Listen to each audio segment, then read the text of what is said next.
Doctor Mohammad Yunus এখন সবচেয়ে বেশি গুরুত্ব দিয়েছেন আমাদের প্রতিরক্ষা ব্যবস্থার উপরে। উনি ড্রোন কিনেছেন, চীন থেকে বিমান আসতে, যুদ্ধ বিমান আসবে, উনি পাকিস্তান থেকে আমরা মিসাইল তৈরির যে কারখানা সেটা স্থাপন করব। তারপরে অনেক সামরিক উপকরণ চলে আসবে। বাংলাদেশ এই দক্ষিণ পূর্ব এশিয়ার মধ্যে একটি শক্তিশালী রাষ্ট্র হবে। উপদেষ্টা হাসান আরিফের জায়গায় কাকে আশা করেন? এটা তো বলা মুশকিল, কারণ তিনি কয়েকটি মন্ত্রণালয় ছিলেন, ভূমি মন্ত্রণালয়, তারপরে বিমান ও পর্যটন মন্ত্রণালয়। তো আসলে তো উনি তো আইনজীবী, আইনজ্ঞ, আইন অঙ্গনের লোক। উনি যদি আইন মন্ত্রী হতেন তাহলে মানাতো। এখন ভূমি নিয়ে যারা কাজ করেন, যারা পর্যটন বিমান নিয়ে কাজ করেন, তাদের অভিজ্ঞতা আছে, এমন লোককে ওই উপদেষ্টা মণ্ডলীতে রাখতে হবে, উপদেষ্টা হিসেবে করতে হবে। আর অনেকগুলো একজনের 3-4টা করে মন্ত্রণালয় লাগছে, যার জন্য কাজ কিন্তু ঠিকমতো হচ্ছে না। এক একটা মন্ত্রণালয়ের এক একজন উপদেষ্টা থাকতে হবে, তাহলে কিন্তু কাজ চলবে। এখন ওনার জায়গায় কাকে বসাবেন, যোগ্য লোককে বসাতে হবে। আমি সবচেয়ে বেশি গুরুত্ব দিই এমন লোককে, ডাইনামিক লোক হতে হবে, কেন এটা একটা বিপ্লবী সরকার।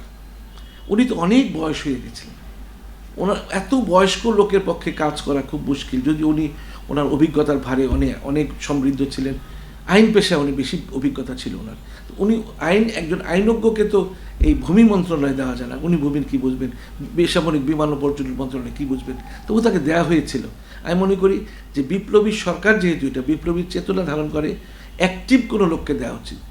যেমন স্বাস্থ্য মন্ত্রণালয় উপদেষ্টা, উনি তো আর স্বাস্থ্য মন্ত্রণালয় সম্পর্কে তো কিছু বোঝেন না। এখানে স্বাস্থ্য নিয়ে যারা কাজ করেন তাদেরকে দেওয়া উচিত। এরকম যারা যে যেখানে বসার উপযোগী তাকে সেখানে বসাতে হবে, তাহলে এই সরকার গতি পাবে। আর এই সরকার যত বেশি গতিশীল হবে, ডক্টর মোহাম্মদ ইউনূসের হাত তত বেশি শক্তিশালী হবে। ভারতকে খাটো করে দেখবেন না, বাংলাদেশকে হুঁশিয়ারি মিঠুন চক্রবর্তী, আপনার মূল্যায়ন কি? মিঠুন চক্রবর্তী একসময় আমার খুব প্রিয় নায়ক ছিলেন। যখন তিনি রাজনীতিতে ঢুকলেন, উনি একবার কংগ্রেস করেন, একবার তৃণমূল কংগ্রেস করেন, আবার এখন একটা সবচেয়ে ঘৃণ্য দল বিজেপিতে চলে এসছে।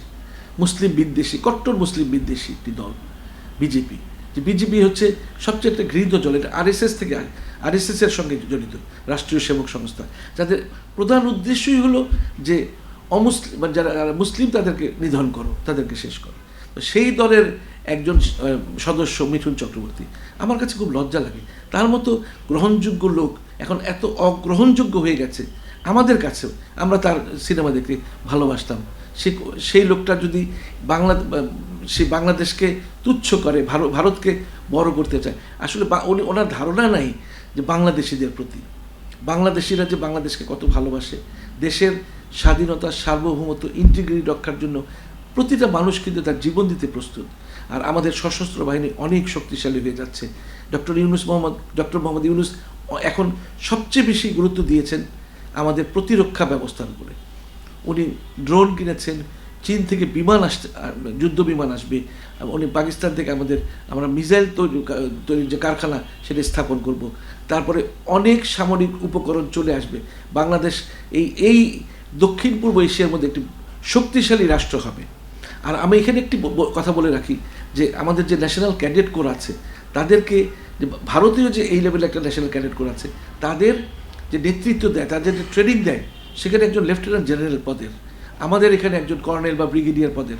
তো আমি মনে করি ন্যাশনাল ক্যাডেট কোর একজন লেফটেন্যান্ট জেনারেল বা দক্ষ একজন সেনা সদস্যকে দিয়ে এদেরকে পূর্ণ সামরিক ট্রেনিং দিতে হবে, যেটা আগে পাকিস্তানে হলে ইওটিসি ছিল, এখন এটা ন্যাশনাল ক্যাডেট কোর। এদেরকে এইভাবে আমরা এমনভাবে গড়ে তুলব। ইসরায়েলের জনসংখ্যা মাত্র 90 লক্ষ, অথচ সারা মুসলিম বিশ্ব তার ভয়ে কম্পমান। আমরা বাংলাদেশকে যদি ইসরায়েলের মতো করে শক্তিশালী ছোট্ট একটি দেশে, গ্রেটার ময়মনসিংহের সমান একটা দেশ, এই দেশকে অথচ বাংলাদেশে 18 কোটি লোক, তার মধ্যে বেশিরভাগ লোকই দেশকে ভালোবাসে, কিছু লোক ছাড়া, আওয়ামী ঘরানার লোকজন ছাড়া, যারা দেশকে ভালোবাসে না। আমরা যদি এই 18 বছর থেকে শুরু করে 40 বা 45 বছরের বয়স সবাইকে সামরিক ট্রেনিং দিয়ে রাখি, আমরা যদি আমাদের দেশকে ঠিক ইসরায়েলের মতো করে একটা ছোট দেশ হলে কিভাবে শক্তিশালী করতে পারি। আকারে ছোট, কিন্তু জনসংখ্যার দিক দিয়ে কিন্তু বিশ্বের অন্যতম একটি প্রধান দেশ। তো মিঠুন চক্রবর্তী কি বলতে চান যে আমাদেরকে কোনো গুরুত্বই দিবে না? আমরা যে কত শক্তিশালী হয়ে যাচ্ছি, এটা 2025-2030-এর মধ্যে বিশ্ব তাকিয়ে দেখবে যে বাংলাদেশ সব দিক দিয়ে, সামরিক দিক দিয়ে সবচেয়ে শক্তিশালী দেশ হয়ে যাচ্ছে। তো তখন মিঠুন চক্রবর্তীরা ভয় দৌড় দেবে আমার মনে হয়।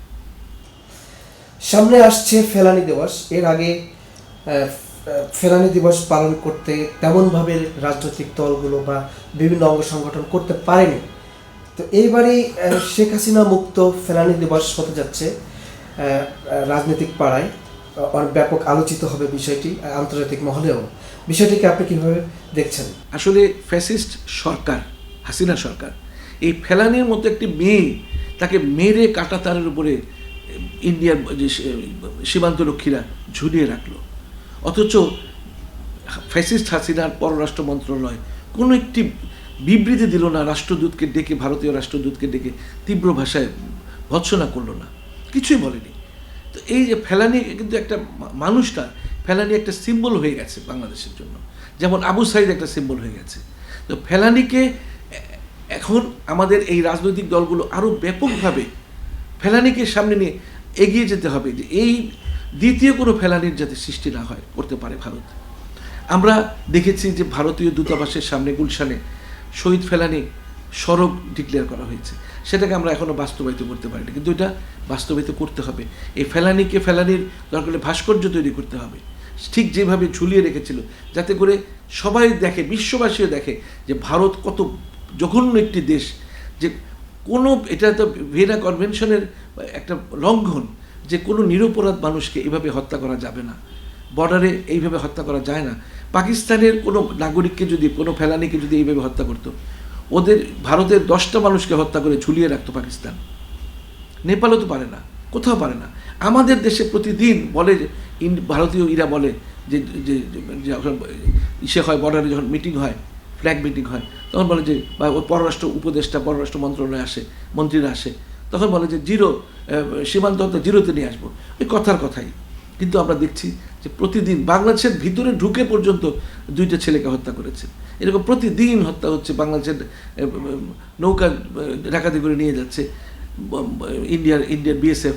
তো এরকম এই ফেলানিকে একটা প্রতীক হিসেবে ডিক্লেয়ার করে, ফেলানির প্রতিকৃতি এই যে ঝুলিয়ে রেখেছিল, এরকম প্রতিকৃতি ঝুলিয়ে রেখে জাতি সবসময় দেখে যে ভারতীয় বিএসএফ বা ভারতীয় সরকার কত নৃশংস, যে একটি তরুণীকে হত্যা করে কিভাবে কাঁটাতারের উপর ঝুলিয়ে রাখতে চায়। রাজনৈতিক দলগুলোকে এইভাবে, এটাকে বিশেষভাবে ফেলানিকে শহীদ ফেলানি হিসেবে ডিক্লেয়ার করে এটাকে একটা ফেলানি দিবসকে অত্যন্ত গুরুত্বের সাথে পালন করতে হবে। বাংলাদেশের সঙ্গে দুর্নীতির অভিযোগে টিউলিপের সঙ্গে কথা বলছেন যুক্তরাষ্ট্র প্রতিনিধিরা, এ বিষয়ে আপনার মতামত কি? আসলে শেখ হাসিনা কত জঘন্য একটি দুর্নীতিবাজ প্রধানমন্ত্রী ছিল। তার ছেলে জয় কয়েক হাজার কোটি ডলার বাংলাদেশ থেকে আত্মসাৎ করেছে। তারপরে তারেক সিদ্দিকী কত হাজার কোটি টাকা আত্মসাৎ করেছে। তার মেয়ে সাইমা ওয়াজেদ পুতুলকে সে তার যোগ্যতা না থাকার ফলে, ভারতের তদবিরের ফলে সে ওয়ার্ল্ড হেলথ অর্গানাইজেশনের হয়েছে, একটা বড় পদে গিয়েছে, দিল্লিতে পোস্টিং।